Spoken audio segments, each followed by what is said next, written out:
오늘도 주일 전에 참여하신 여러분 모두에게 하나님의 크신 은혜의 축복이 넘치시기를 주님의 이름으로 축원드리겠습니다.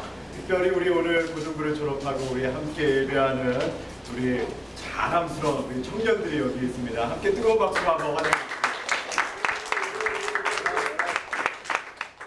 오늘도 변함없이 우리 여러분 설교를 시작하기 전에 성경 구절 암송하는 시간을 갖도록 하겠습니다. 우리 로마서였었죠. 로마서 10장 10절에 있는 말씀 우리가 한번 먼저 읽어보고 그리고 암송하는 시간 갖도록 하겠습니다.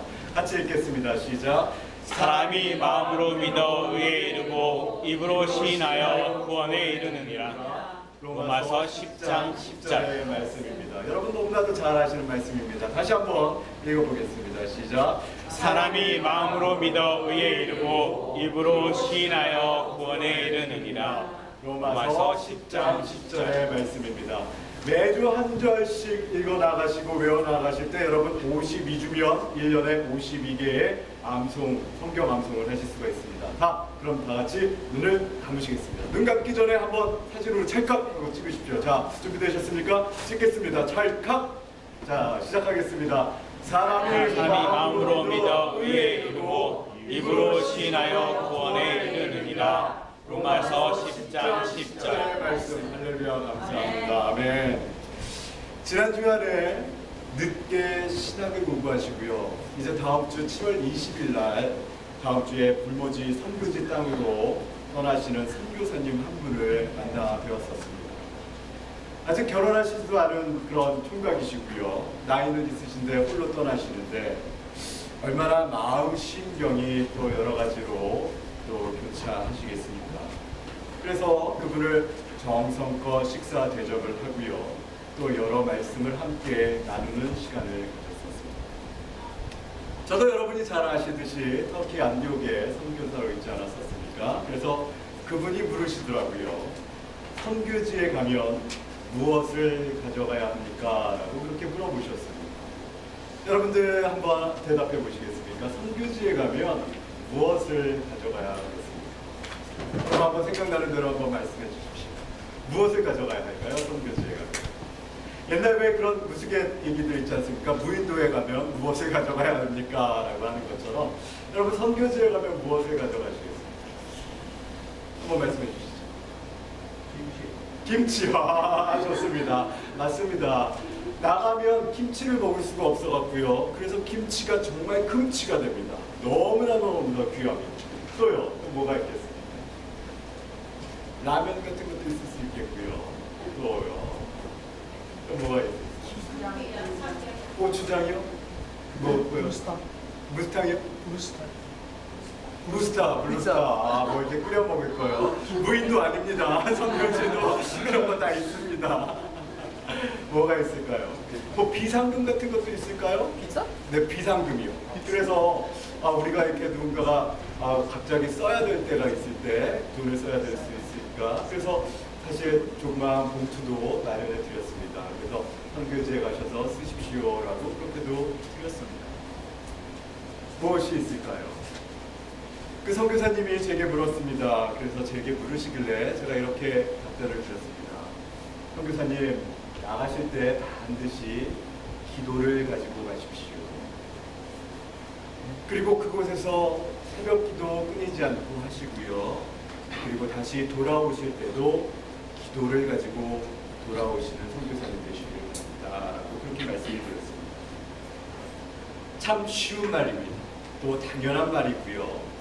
선교사가 목사가 할 수 있는 말 중에 가장 그러한 이야기입니다. 하지만 선교지에 나갔을 때 정말 아무도 간섭하지 않고 아무도 모르는 곳에서 기도를 계속 한다라는 사실이 쉽지 않습니다. 또 하나님 앞에서 새벽을 드린다라는 것, 꾸준하게 새벽을 드린다라는 것 역시 쉽지 않습니다. 정말 해야 하는 줄 알면서도 게을러지기가 십상인 것이 바로 우리들의 모습인 것입니다. 여러분, 무엇보다도 아침을 시작하실 때 기도로 시작하시는 화강감리교회 모든 성도님들 되시기를 주님의 이름으로 축원드리겠습니다. 우리의 기도를 들으시는 하나님께서 매일같이 여러분과 더불어 함께 하시고 여러분의 기도를 들으시는 줄 믿으시기를 바랍니다. 2차 대전이 끝나고 얼마 되지 않았었을 때의 그런 일입니다. 한 부인이 식료품 가게에 와서 이번 추수 감사절 만찬에 아이들이 먹을 수 있을 만큼 정말 조금이라도 좋으니 식료품을 좀 나누어 달라고 그렇게 이야기를 했습니다. 주인이 돈이 얼마 있냐고 물었을 때 그 여인이 이렇게 대답을 했습니다. 남편이 죽어서 전쟁터에 나가서 죽어서 정말 기도밖에는 드릴 것이 없습니다라고 그렇게 이야기를 했습니다. 하나님을 믿지 않는 주인이 호기심이 생겼습니다. 그래요. 그러면 당신의 기도를 종이에 좀 써주십시오. 그러면 내가 그 무게만큼 달아서 식료품을 주겠습니다 라고 그렇게 이야기를 했습니다. 그랬더니 그 여인이 바로 그 자리에서 자기가 쓴 기도의 종이를 그 주인에게 이렇게 접어서 주었습니다. 자, 주인은 읽어보지도 않고 그 종이를 식료품 가게에 있는 저울에다가 달아서 그래서 재보았습니다. 자, 한쪽에는 그 여인이 준 기도의 그 노트를 올려놓고요. 자, 이 옆에다가 이제 빵을 하나 달아놓았습니다. 그랬더니 저울이 움직이지를 않아요. 자, 그거 이상하다 싶어갖고 빵 2개를 올려놓았습니다. 근데도 저울이 끄떡하지 않고 움직이지도 않는 겁니다. 자, 이상하지요? 다른 식료품을 좀 올려놓았습니다. 그랬더니 저울이 움직이질 않습니다. 주인이 이상하다 생각을 하고서 꼼짝을 안 하니까 그냥 이렇게 이야기를 하는 겁니다. 에이, 그러면 당신이 알아서 거기에 있는 저울에다 담아가갖고 봉지에다 담아가서 당신 가져가고 싶은 대로 가져가시오. 그리고 나는 일을 할 테니까 라고 그냥 그렇게 이야기를 하고 그 여인에게 맡겨버렸답니다. 그래서 그 여인이 울면서 너무 감사하다고 그렇게 봉지에다가 식료품을 넣어갖고 그리고 돌아갑니다. 그 여인이 돌아간 후에 이상하게 생각한 주인이 그제서야 발견한 것이 있습니다. 그 저울이 어떻게 됐습니까? 고장난 저울이었답니다. 그리고는 그 후 몇 년 동안 주인은 그 사건을 생각하면서 가끔 의아해했습니다.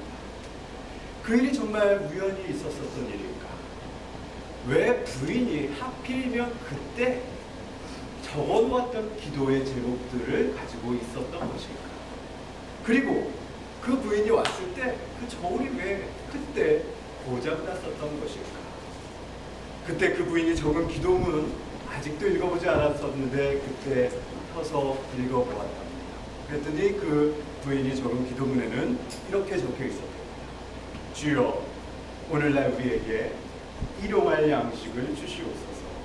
그 기도문 하나가 전부였답니다. 그러나 하나님께서 그 기도를 들으시고 응답해 주셨습니다. 오늘 여러분, 하나님께서는 오늘 본문의 말씀에 이렇게 말씀하십니다. 내가 너를 낳았다고 내 아들이라고 그렇게 말씀하고 계십니다. 여러분, 아버지께 구하시기 바랍니다. 여러분이 하루의 시작을 아버지께 아뢰을 때 하나님께서 그 모든 것 책임져 주실 것을 믿으시기를 바랍니다. 하나님께서는 여러분들을 자녀 삼으시고 하나님께서는 여러분들에게 일용할 양식을 주실 뿐만 아니라 하나님께서는 여러분들의 기도를 들으시고 하나님께서 여러분들에게 좋은 사람들을 붙여주실 것을 믿으시기를 바랍니다. 하나님께서는 여러분들의 기도를 들으시고 하나님께서는 여러분들의 지경을 넓혀 주실 것을 믿으시기를 바랍니다. 아멘. 그럴 때 오늘 하나님께서는 말씀하고 계십니다. 우리 8절을 한번 보실까요? 그럴 때 하나님께서 우리에게 무엇이라고 말씀하셨습니까? 내게 구하라. 내가 이방 나라를 내 유업으로 주리니 내 소유가 땅끝까지 이르리라고 그렇게 말씀하셨습니다. 다음 절 보겠습니다. 9절에 어떤 말씀이 있습니까? 내가 철창으로 그들을 깨뜨리며 질그릇같이 부수리라 하시도다. 여러분의 마귀의 계율들을 하나님께서 부수리라고 그렇게 말씀하고 계시는 것입니다. 저는 이것을요, 제가 있었던 선교지 안디옥에서 경험을 했습니다. 그래서 여러분, 매일같이 그 당시에 혼자 새벽 기도를 드릴 때 이 말씀이 오늘 저에게 이루어진 말씀이 되었습니다.